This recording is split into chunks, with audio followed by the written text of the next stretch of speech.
What is up, everybody, and welcome back to Talkin' Smack with Katie Mack. I know it's been a hot sec. I think it's been 10 or 11 days since I published my last video. Be patient with me, please. I just got started back up with my full-time job about a week, maybe 2 weeks ago, and I love my job, by the way. I work in baseball. I do a lot of social media and media content for a local high school baseball academy. And once we get into the spring, once we kind of get out of the off season, we're going to have a lot of content based around them. Just interviews and like fun, follow this player around for the day. And we're going to, engage things that are going on a daily basis at practice and games and things like that.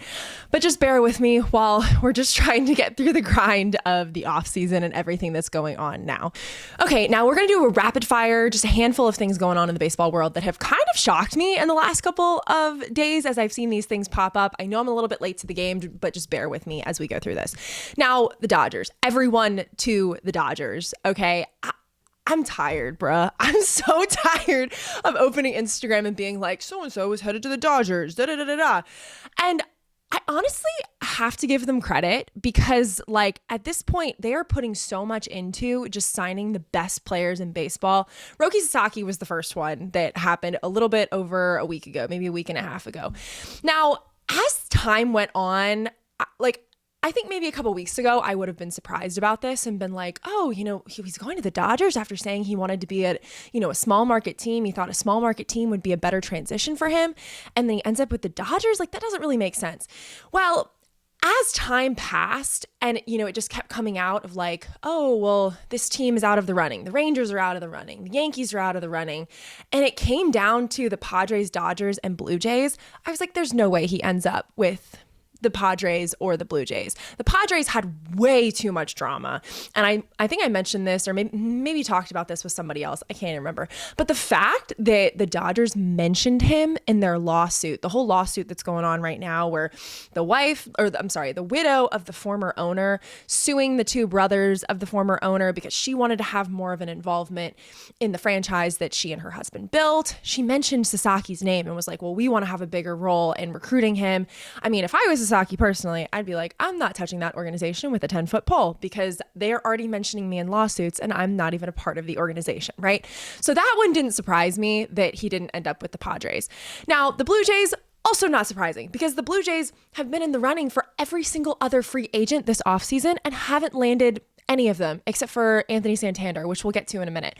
But yeah, so when this all came down, I'm thinking about Shohei, I'm thinking about Yamamoto. I'm like, they have built such a powerhouse of these players from East Asia. It just doesn't make sense that Sasaki's not going to end up with the Dodgers. And so when he signed, I was like, you know what? This 100% makes sense. So good for them. And then on the other hand, the Padres are just basically done for because then the Dodgers signed reliever Tanner Scott. Tanner Scott, who the Padres traded for three or four of their top prospects at the trade deadline last year, one of the best closers in baseball. And they traded he signs with the Dodgers. Okay, not really, a team that needed him, but I get it. With all the drama that's going on with the Padres, I totally understand Tanner wanting to get out of that mess. And then Kirby Yates signs with the Dodgers. The Dodgers who did not need Kirby Yates, okay? If there's one team in baseball that did not need Kirby Yates was an elite reliever last year. He was insane. Literally any other team in baseball could have used Yates. The Rangers needed him back. The Orioles sure as heck could have used him. The Red Sox could have used him. And so many other teams. And you know who didn't really need him? The Dodgers. You know who landed him? The Dodgers. At some point, on the one hand, I'm sitting here and I'm like, when does this end? Nobody's even surprised at this point. When these things pop up, we're all sitting here now and we're like, yep, the Dodgers signed somebody else. Yep. And it's so funny because Jack Flaherty actually tweeted this out a couple days ago. This is what he said. A certain team is not ruining baseball. A lot of other teams are just doing very little because the whole argument all along is, oh, the Dodgers are, with their deferred payments and all this stuff, they're ruining baseball, they're, throwing too much money into it and stuff. And honestly, I agree with Jack Flaherty's take that a certain team is not ruining baseball. Other teams are just doing very little. The Dodgers have figured out how to kind of game the system so that, players like Shohei Ohtani and all of these like incredible players want to come play and are willing to accept, a little bit less payment than maybe they're worth, like on a day-to-day basis for a long-term gain so that they can bring in these championships and just really, assemble the Avengers. Like that's what everybody's been saying is like they are literally assembling the Avengers, and they're assembling the Avengers because there are players on that team that are willing to make sacrifices in terms of what they are worth to be on a team that is of that caliber. And I think Jack Flaherty's right. I think that there are a lot of teams in baseball that aren't willing to make those same sacrifices to build out this successful of a team. So I have to give the Dodgers credit where credit is due. I'm not really a Dodgers fan. I do like a handful of their players. I think that they have some really, really great players on that roster. But hats off to them. I mean, they had, an incredible team last season. They're building, people would argue an unbeatable team this season. But I would argue that virtually any team that's able to get hot in, August and September can make a run at the World Series. I mean, everybody's sitting there and they're like, oh, it's over. The Dodgers have already won next year's World Series. And I don't think it's necessarily over. I think that we've seen a lot of teams, in the past couple of years that all season long, we've sat there and been like, oh my God, like there's no way, we're going to beat this team. Like there's no way anybody's going to beat this team. And they fall out really early and you're like, what the heck happened? Like it all comes down to what happens in, August and September. So it'll definitely be interesting to see because there have been a lot of other teams that have assembled really, really forbidding that have assembled really strong teams this offseason. I'm really, really excited to kind of see the Red Sox. I'm excited to see the Diamondbacks. I think that there's a handful of other teams that could be a little bit more, of a dark horse going into next season. I think the Dodgers are the obvious front runner, but I mean, this is one of the reasons why I like baseball so much is because you can never really predict what's going to happen. August and September, like, the craziest things happen. Who would have expected Freddie Freeman to be the one to hit the walk-off grand slam in game 1 of the World Series? Like things like that just happen that nobody expects. And that's one of the reasons baseball is such an amazing sport. But anyways, overall, Dodgers, y'all are killing it. I, have a lot of respect to what the organization is doing for baseball. And I hope that as opposed to continuing to criticize the Dodgers, we start turning our attention to criticizing the other organizations who aren't putting as much into their players and the organization to, be competitive in the MLB. Okay, second point I want to discuss. I am officially no longer a Mets fan. Pete Alonso is not a Met.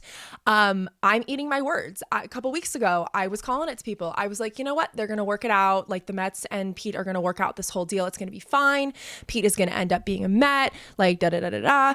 And, at the time, it seemed like it was really going to happen. Now, initially what happened is Pete turned down a $90 million 3-year contract extension offered at the beginning of November.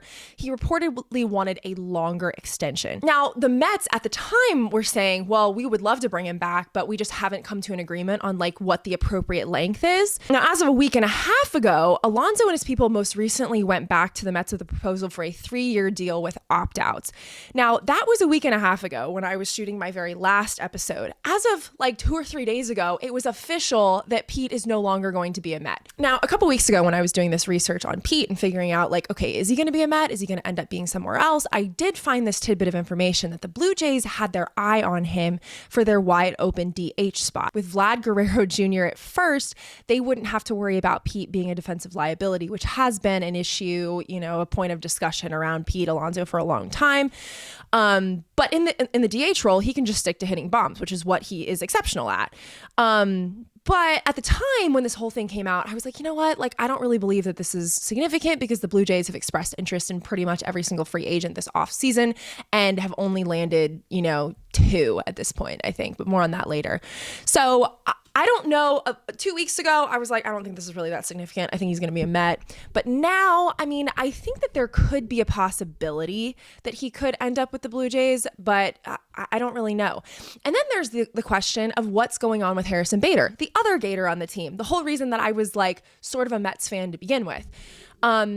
His season with the Mets was a one-off. He has not signed anywhere yet, and there's not a whole lot of direction out there on where he's going to sign. So I'm in the market for a new team. I've seen some people make some cases for the Reds, and I've seen some others make some cases for the Red Sox, and I'm really stuck between the two. I mean, I really, really like the idea of the Reds. My grandmother was actually from Kentucky, so she was a Reds fan her whole life, and I know that there's a handful of Gators on that team as well. So I don't know. I just need to kind of figure out like what I'm thinking going into baseball season, but I still am in the market for a new team. So if anybody has any thoughts on that, leave that in the comment section. Now, the next one that I wanted to talk about, kind of more segue into that Blue Jays discussion, is Anthony Santander. Now, he did sign with the Blue Jays. Now, this adds up based on some of the research that I did a couple weeks ago. He is a really, really good fit for the Blue Jays. Blue Jays had the 5th worst amount of home runs in the league last year at 156 total, and Santander's 44 home runs from 2024 would be a significant upgrade. Now, the Blue Jays could also use him at DH since that spot is currently wide open, as well as left field. If they do end up bringing in Pete Alonso, I'm guessing, he would probably DH, and then Anthony Santander would end up being in left field, but I don't know quite what that's going to look like yet. Either way, Vladimir Guerrero is that first baseman, and he is probably not going to move. Now, this was a really, really good sign for the Blue Jays. They needed him. There was a lot at stake this offseason, given that Bo Bichette and Vladimir Guerrero Jr. are both free agents after next season. So signing Santander was a really, really good investment into the future of Toronto, essentially.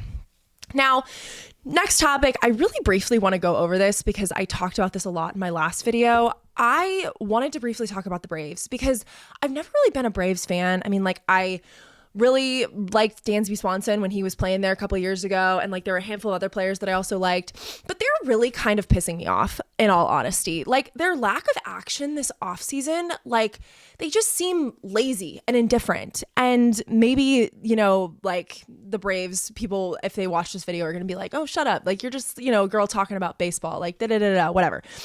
But that's my opinion. It's my opinion. Y'all are not doing anything this offseason, and back on the Charlie Morton topic that we talked about. Charlie Morton was one of the Braves starters that ended up signing with the Orioles, which was honestly a great pickup for the Orioles, but hugely to the detriment of Atlanta.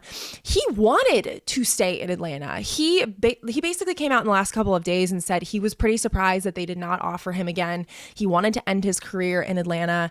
One of the reasons that people are speculating that Atlanta didn't re-sign him was because of his age. He's one of the oldest players in the league, but at the same time, why not re-sign one of your main starters who pitched over 165 innings last year and not have a contingent plan, I feel like this is the kind of thing that really stresses out a fan base because it's clear that, they're not doing anything to replace Max Fried, who they lost to the Yankees, or Charlie Morton. And granted, they still do have Chris Sale, but Chris Sale can't pitch every single day of the week. So I don't know, Atlanta, really what's going on. I'm a little bit confused. I'm just as confused as you guys, but it is starting to annoy me at the Braves' lack of action. Now, in the last couple of days, just a little bit more tidbits. Billy Wagner, CC Sabathia, and Ichiro Suzuki became Hall of Famers, which was super well-deserved, incredible players all in their own right. Now, that's pretty much it for today's video. I am super, super excited going into the next couple of weeks. I mentioned it a little bit at the beginning of the video, just how we're going to start talking a little bit more about, the team that I work for and doing some more specific content towards them. I'm going to start working on doing little, video style, TV style packages where, I'll interview the kids and just kind of put together some highlight reels and things like that. Just so I can get a little bit more experience, on camera work, kind of on the field, just because I really, really enjoy that kind of stuff. And it's a great group of kids. We've got some incredible athletes, some NC State commits, UNC commits, Ohio State commits. So it's going to be a really, really special spring. Really, really appreciate you guys watching this far.